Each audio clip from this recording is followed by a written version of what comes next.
Assalamualaikum warahmatullahi wabarakatuh. Alhamdulillahirabbil alamin. Wassalatu wassalamu ala asyrafil anbiya'i wal mursalin wa ala alihi washabihi ajmain. Amma ba'.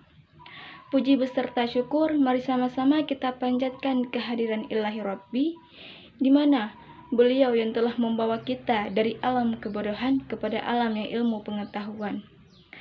Adapun penghormatan saya kepada Bapak Anna Miswar selaku pembimbing mata kuliah kami, yaitu Sejarah Klasik dan Pertengahan, dan penghormatan saya kepada kawan-kawan yang mendengar video saya ini. Baiklah, sebelum saya memaparkan materi saya akan memperkenalkan diri. Perkenalkan, nama saya Syarifah, unit 4, semester 5, jurusan Pendidikan Agama Islam, dan alamat tinggal saya di Gerugo, Kecamatan Gandapura. Baiklah, saya sini akan membahas yaitu yang berjudul Berdirinya Dinasti Abbasiyah, Pengenalan Peradaban Dinasti Abbasiyah, dan Kemunculan Tokoh-tokoh Ulama Dinasti Abbasiyah. Baiklah, saya akan membahas yang poin pertama, yang judulnya Sejarah Berdirinya Dinasti Abbasiyah. Pendirian Dinasti Abbasiyah adalah Abdullah al-Saffah bin Muhammad bin Ali bin Abdullah. Bahwa dinasti ini disebut Abbasiyah karena memang didirikan oleh keturunan Al-Abbas yang merupakan paman dari Rasulullah SAW. Masa kekuasaan dinasti Abbasiyah yaitu 750 Masehi sampai 132 Hijriah.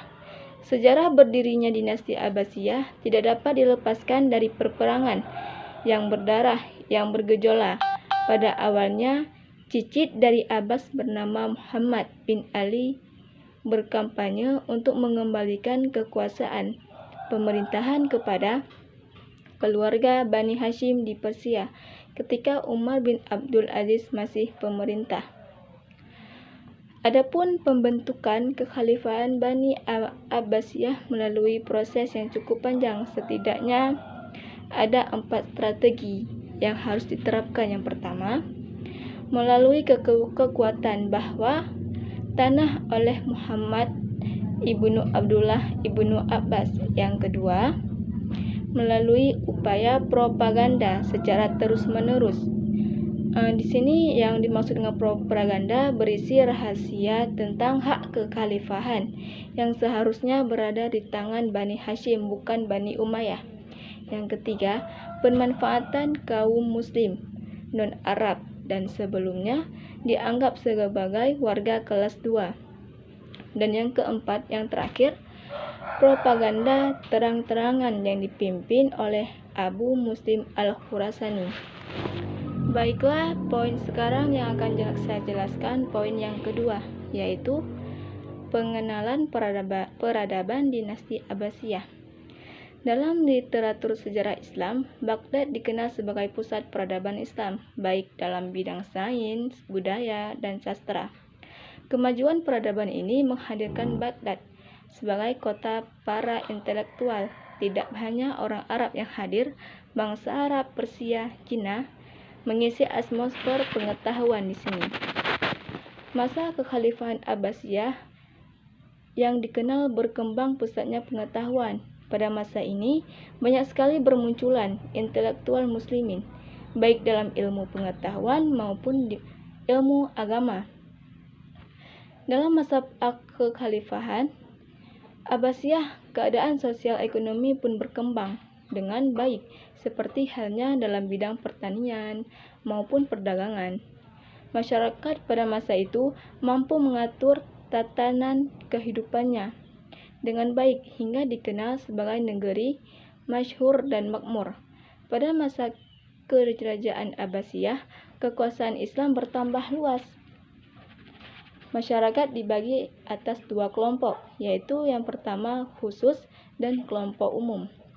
Kelompok umum yang terdiri dari seniman, ulama, fuqaha, pujangga, saudagar, pengusaha kaum buruh, dan para petani. Sedangkan kelompok khusus yang terdiri dari khalifah, keluarga khalifah, para bangsawan, dan petugas-petugas negara. Adapun poin yang terakhir yaitu poin yang ketiga, yang berjudul kemunculan tokoh-tokoh ulama dinasti Abbasiyah. Jadi yang menjadi tokoh-tokoh ulama itu yang pertama Ibnu Sina. Ibnu Sina adalah seorang filosofis Persia, yaitu seorang ahli pengobatan dan keilmuan. Dan yang kedua, tokoh ulama yaitu Al-Khawarizmi. Beliau adalah ahli matematika dan beliau juga terkenal dengan berkat bukunya dan kitab-kitab perhitungan. Dan yang ketiga, Al-Farabi. Beliau adalah seorang filosofis Al-Madinah Al-Fadilah yang menggambarkan ide tentang sebuah negara yang ideal. Dan yang keempat, Imam Bukhari.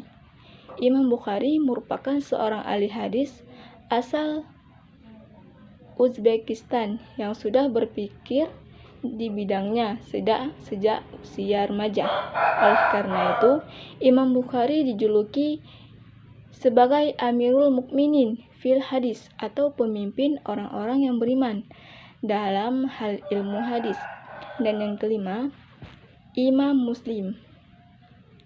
Imam Muslim adalah ulama asal Nishapur, Iran yang hidup antara tahun 817 sampai 875, berisi sekitar 9.200 hadis dan dianggap sebagai kitab hadis paling penting kedua setelah Sahih Bukhari. Jadi dapat disimpulkan, ditarik kesimpulan, yaitu yang pertama, sejarah berdirinya dinasti Abbasiyah tidak dapat dilepaskan dari peperangan yang berdarah dan bergejolak.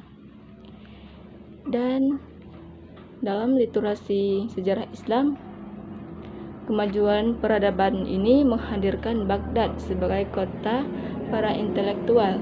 Tidak hanya orang Arab yang hadir, bangsa Eropa, Persia, Cina, India, serta Afrika turut hadir mengisi atmosfer pengetahuan di sini. Tokoh ulama dalam dinasti Abbasiyah yaitu yang pertama Ibnu Sina, Al-Khawarizmi, yang ketiga Al-Farabi, yang keempat Imam Bukhari, dan yang kelima Imam Muslim. Cukup sekian yang saya sampaikan tadi. Mohon maaf kalau ada kekurangan. Saya sebagai Syarifah, saya ingin mengundurkan diri. Assalamualaikum warahmatullahi wabarakatuh.